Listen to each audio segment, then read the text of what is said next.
foi para a medicina convencional, né?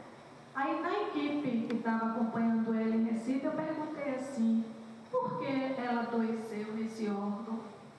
Por que nessa época da vida dela? E qual a terapêutica? Aí eles disseram, bom, ela adoeceu nesse órgão por questões alimentares, estresse e estilo de vida. Eu disse, esses são os 3 fatores de risco? Porque se esses são os 3 fatores de risco, eu os tenho todos. É irmã, de mesmo pai, de mesma mãe, mesma genética. Alimentação, a gente gosta da mesmíssima coisa. Estresse, ela é psicóloga, eu sou psicóloga. Ela é professora universitária, eu sou professora universitária. Ela tem 2 filhos, eu tenho 2 filhas. Ela é casada, eu sou casada. Eu digo, então ela é para estar também, porque se os fatores de risco são esses, eu os tenho todos. Então eu deveria estar também, se calado. Aí depois eu disse assim, qual a terapêutica? Aí eles disseram, quimioterapia.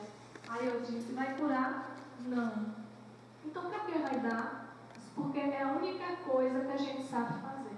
Nós fomos treinados aqui, enquanto profissionais de saúde, a atuarmos de forma fragmentada, a sermos condicionados a olharmos o indivíduo de maneira fragmentada, a propormos as soluções para o seu restabelecimento da saúde também de maneira fragmentada. E o forte da alopatia nos coloca em um lugar de desempoderamento pessoal. Eu não sou responsável pelo meu processo de restabelecimento ou de cura. Eu entrego ao médico que vai dizer que sabe o que tem que dizer. É verdade que no início era uma medicina muito mais voltada para o indivíduo, né, para a pessoa. Eu diria que se cuidava bem mais da pessoa do que não se via uma doença, se via uma pessoa que estava lá. Depois é normal que com o desenvolvimento dessa medicina que foi ficando mais tecnológica, parece que esqueceu um pouco a essência, né?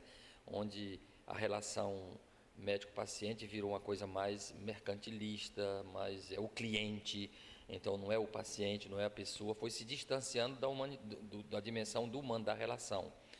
Porque se não houver, o que é a medicina se não a relação com o outro?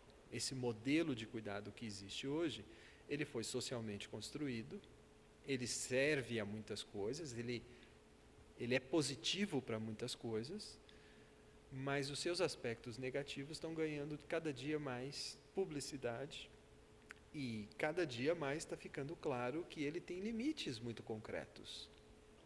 Houve um certo movimento na nossa sociedade em que as pessoas, principalmente os jovens, mas não apenas, perceberam que tinha um equívoco muito grande. Toda essa concepção, ela é uma concepção muito limitada, que faz com que a gente brigue com a nossa própria essência, brigue com a natureza, brigue com a nossa subjetividade e brigue com tudo aquilo que é invisível, não objetivo, mas indispensável à nossa alma humana. Eu trouxe um trabalho de lá de Caruaru, sobre a brinquedoteca. Vi o tema muito interessante, que eu vim há 2 anos atrás para um congresso aqui em Petrolina no caso, e gostei muito do projeto deles. Achei interessante esse agora, o primeiro encontro das práticas integrativas em saúde no Nordeste, e eu achei bem interessante trazer essa apresentação para explanar para todos.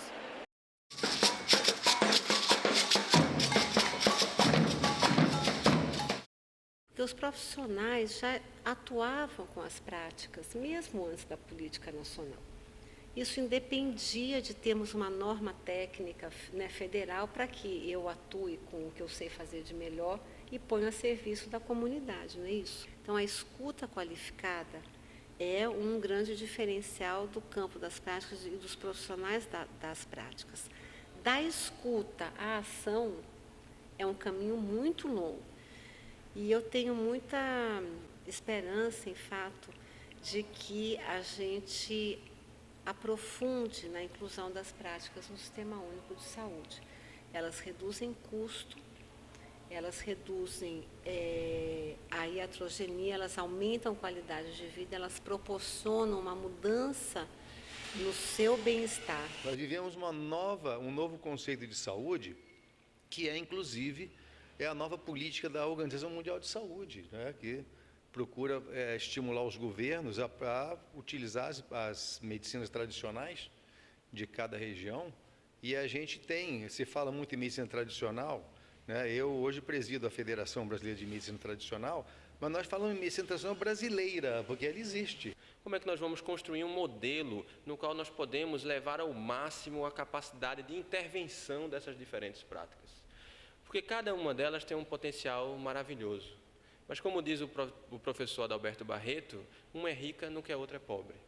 E a gente tem que unir tanto a medicina moderna, com sua método baseado em evidências, como a sabedoria das medicinas observacionais, fenomenológicas, como a acupuntura, a homeopatia, a antroposofia, as terapias como a bioenergética, como a biodança, como a meditação. Então, em alguns nós temos evidências muito fortes para apoiar. A capacidade de você dar atenção a alguém exige meramente a expansão dos seus sentidos, a capacidade de ouvir, de tocar, né, de ver, de valorizar o outro nas suas histórias, nos seus sentidos. E isso mostra exatamente a substituição perigosa que está se tendo da máquina pela atitude humana. Então, somente o humano pode dar atenção. A máquina pode assistir. A máquina pode substituir o homem em uma intervenção, mas jamais vai substituir o homem no ato de dar atenção. O que nós temos observado é que a medicina popular, essa medicina mais tradicional, ela valoriza muito o indivíduo, a pessoa. E ela cuida dessa pessoa. E cuidando da pessoa, o seu próprio sistema imunológico começa também a funcionar e a desenvolver. Uma mulher me encontrou e disse: o senhor que é o Dr. Áureo, eu estou impressionada porque eu tive um problema na barriga e uma pessoa daqui do Capão pegou e molhou um pano na água gelada, colocou na minha barriga, depois com todo cuidado, ficou pegando em meu pé para ver se estava quente, enfaixou e fez uma coisa, e daí a pouco eu estava me sentindo bem. Isso é um conhecimento milenar daqui, centenário e tal. Eu achei engraçado, porque na verdade não era centenário. Aquilo ali foi uma coisa que a comunidade adotou como uma prática pessoal, numa demonstração linda do que acontece com as sociedades, né?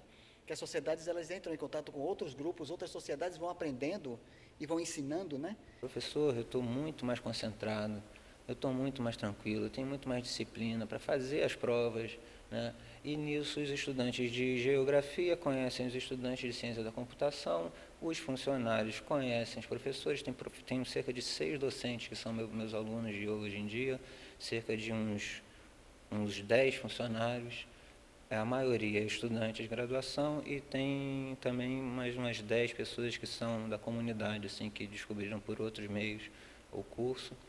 Então, quer dizer, a gente consegue promover esse intercâmbio, né, dentro da universidade, né, que é tão importante, né, que a gente vê hoje em dia essa fragmentação do pessoa da geografia, nunca vê uma pessoa da educação física, passa a graduação inteira e nunca vê, né?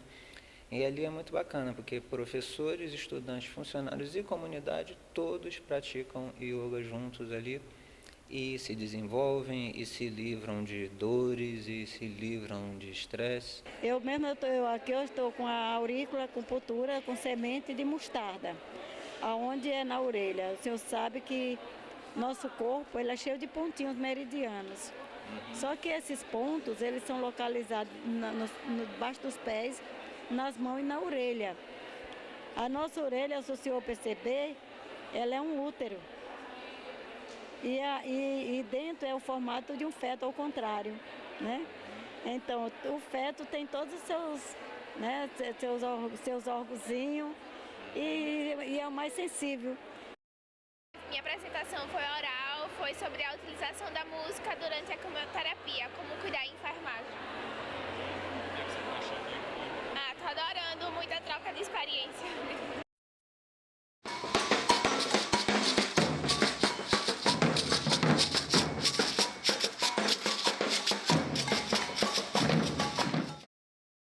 No conceito de interculturalidade, na política de interculturalidade no México, um dos princípios fundamentais, interessante, é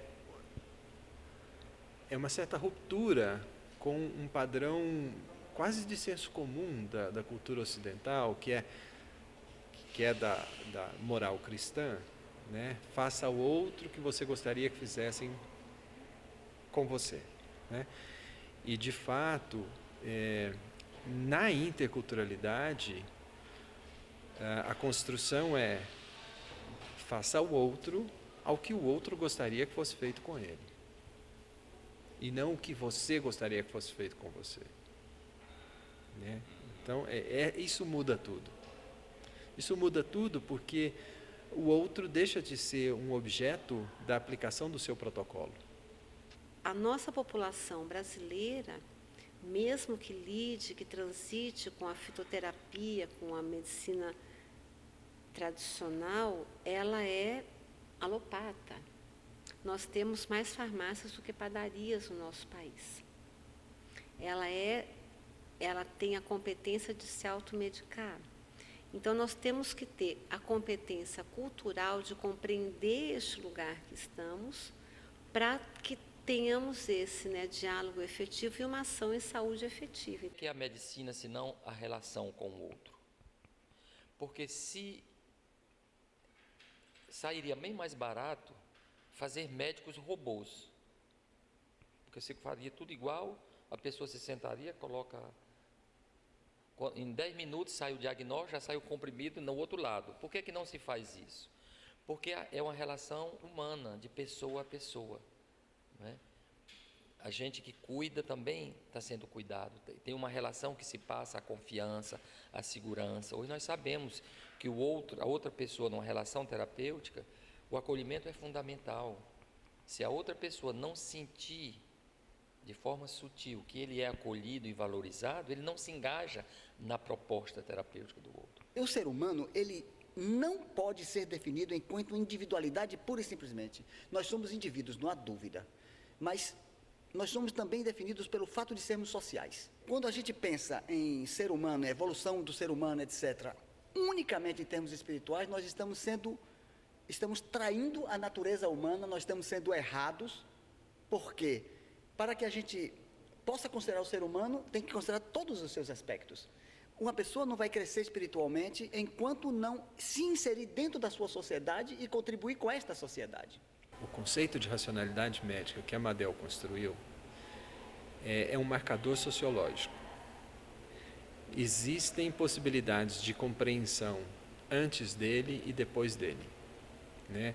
Ele faz uma mediação para a gente compreender formas concretas de cuidado e cura, discriminando e trazendo à visibilidade o que era colocado como invisível ou menos possível de existir. A antroposofia na saúde é uma racionalidade pouco conhecida, cuja origem vem de uma visão mais ampla, que é a proposta de visão de mundo da antroposofia.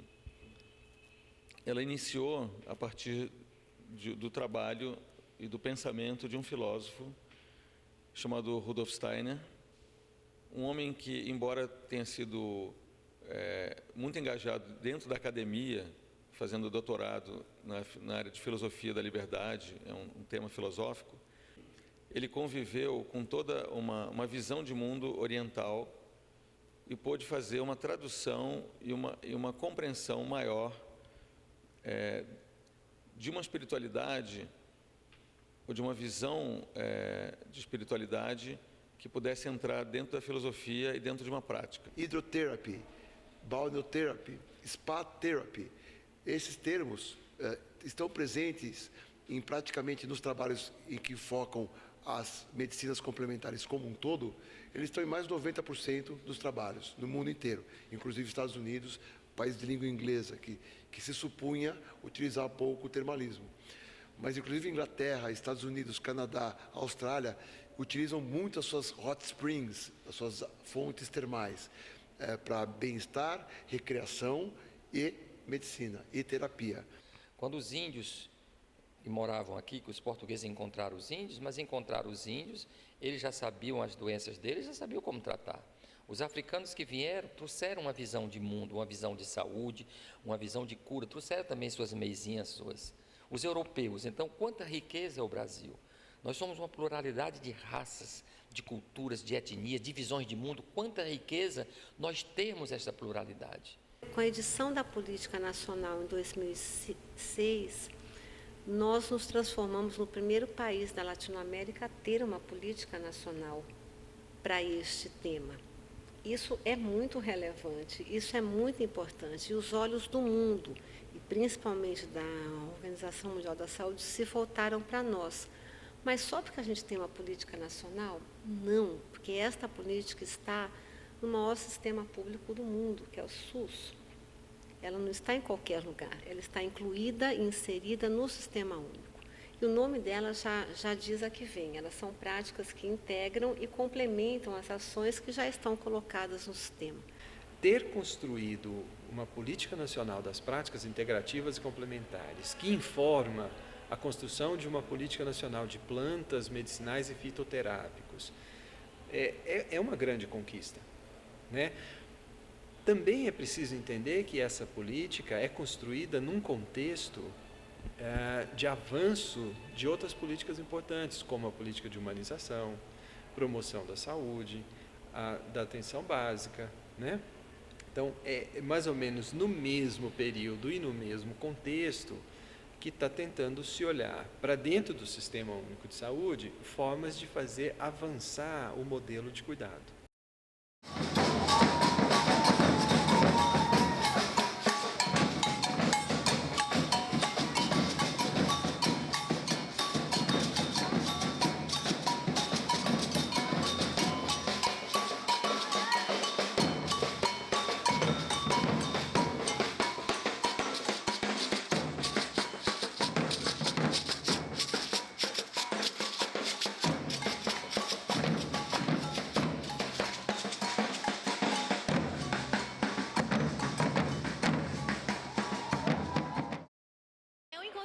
surpreendente porque são muitos cursos, muitas coisas extremamente interessantes.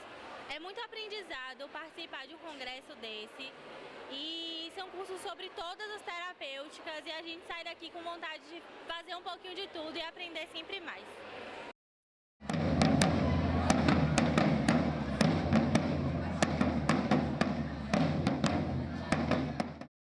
Um dos desafios que as práticas integrativas nos trazem é o desafio da tolerância e da criatividade.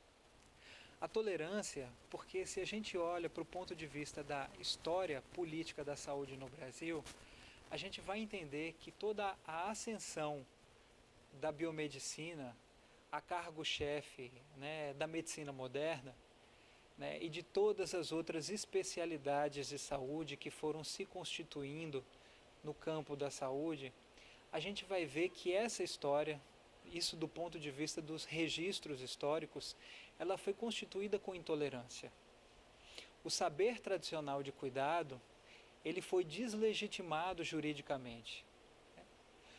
Existem muitos registros, por exemplo, como rezadeiras, como curadores tradicionais, sejam de comunidades afrodescendentes, comunidades indígenas, como muitos desses curadores comunitários, eles foram caçados, eles foram proibidos de exercer a atividade de cuidado humano que eles faziam. Não dá para a gente discutir saúde sem ser amoroso, sem respeitar o outro como ele é, não é? Então, são coisas que nunca a gente viu na discussão do SUS que a política está trazendo. E temos eixos de atuação. Um eixo é a formação que a gente estava hoje de manhã debatendo. Essa formação tem que ser permanente, essa formação, mas tem que ser compartilhada o saber. Então, o aluno em sala de aula, ele tem um saber que é ancestral, que é milenar, que vem dos avós, que vem dos pais. E esse saber é negado, né? A gente tem um segmento da sociedade, que são as parteiras, rezadeiras, benzedeiras, que são invisíveis, né? E elas precisam ter visibilidade. Essas pessoas colaboram com o SUS, ajudam, acolhem, as pessoas. No interior do Canindé, eu observei que quando uma criança tem diarreia, a primeira pessoa que ela procura, que é procurada, é a rezadeira, que vai fazer o tratamento com soro, com chá e reza. Quando o terceiro, quarto dia que não é curada dessa forma, a criança já está com desidratação do terceiro grau, é levado para o hospital. E termina o hospital ficando cheio, porque é muita criança e as mães não querem deixar as crianças e muita mortalidade. O que é que nós fizemos na época? Na época nós tentamos articular essas duas formas de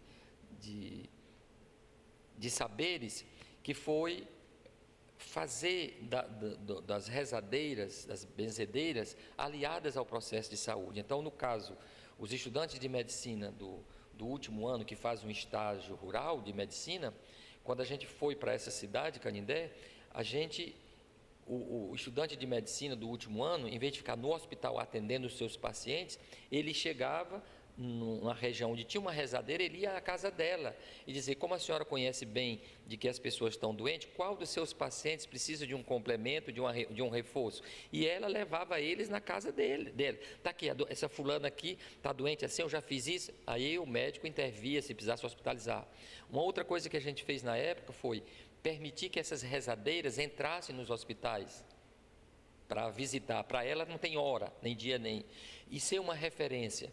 Por exemplo, se ela mandasse alguém, tinha que ser hospitalizado, nem que ficasse no corredor. Se o que orienta a prática do cuidado biomédico é a ciência, e muito mais a ciência natural e a ciência exata do que a ciência social, as ciências humanas, se na formação desses profissionais eles têm muito maior concentração das ciências naturais, e as ciências naturais, elas têm um princípio fundamental de trabalhar com objetos.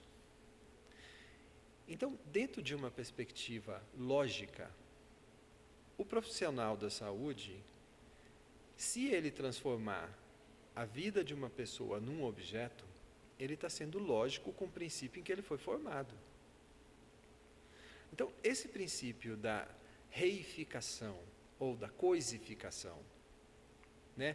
Transformar o outro, que é uma pessoa que tem valores, que tem práticas, que vem de um contexto histórico, né? Que tem uma construção do processo de adoecimento e de cura. Transformar esse outro numa coisa é parte da lógica da formação que os profissionais têm recebido hoje. Minha presença no trabalho em torno das PICs se deu a partir de 2010, quando eu vim trabalhar aqui na UFBA, especialmente no Bacharelado Interdisciplinar em Saúde, que os colegas, brincando, me passaram a difícil tarefa de assumir a coordenação desse componente curricular. Esse componente curricular já está sendo oferecido pela 5ª vez, e sempre a nossa expectativa é que os estudantes tenham a chance de conhecer outras racionalidades além da biomedicina, que já está muito bem representada em todas as unidades da universidade. Então, inicialmente, esse componente curricular foi oferecido exclusivamente os estudantes do BI Saúde, e depois para os estudantes de outros BIs, e agora a gente já tem estudantes de cursos da área de saúde em geral.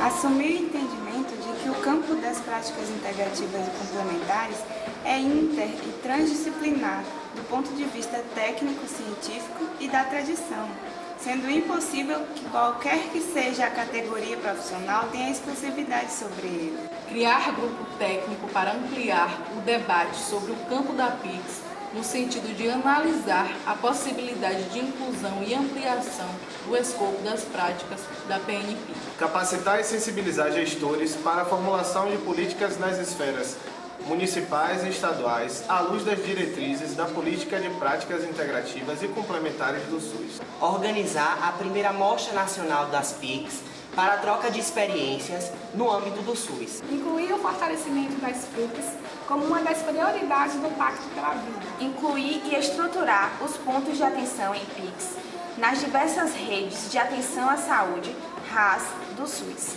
Orientar estados e municípios a incluírem em seus PPAs recursos de investimento para fortalecimento dos pontos de atenção em práticas integrativas nas diversas redes de RAS do SUS. Definir a implantação das PICs como um critério de desempenho para a certificação do Programa de Melhoria do Acesso e Qualidade na Atenção Básica. Definir recurso indutor, fundo a fundo, com rúbrica específica para a PNPIC dentro do bloco de financiamento da atenção básica. Incluir na sala de situação de saúde do MS o tópico das práticas integrativas. Garantir recursos específicos voltados ao ensino, serviço e pesquisa da PICs para o SUS. Estabelecer metas e indicadores para a pactuação e avaliação das PICs em todos os instrumentos formais de gestão no SUS. Inserir o tópico das PICs do roteiro eletrônico do Planeja SUS, que é orientador dos planos municipais e estaduais de saúde. Promover a integração NPM-PIC e PNEPS-SUS, Política Nacional de Educação Popular em Saúde, fortalecendo os espaços existentes e criando novos. Recomendar ao Ministério da Educação a inclusão da temática das práticas integrativas e complementares em cursos de formação específicos e nos projetos pedagógicos dos cursos de formação em todas as categorias profissionais de saúde. Atender às recomendações do relatório final da 14ª Conferência Nacional de Saúde com relação às PICs. Juazeiro, 2 de junho de 2013.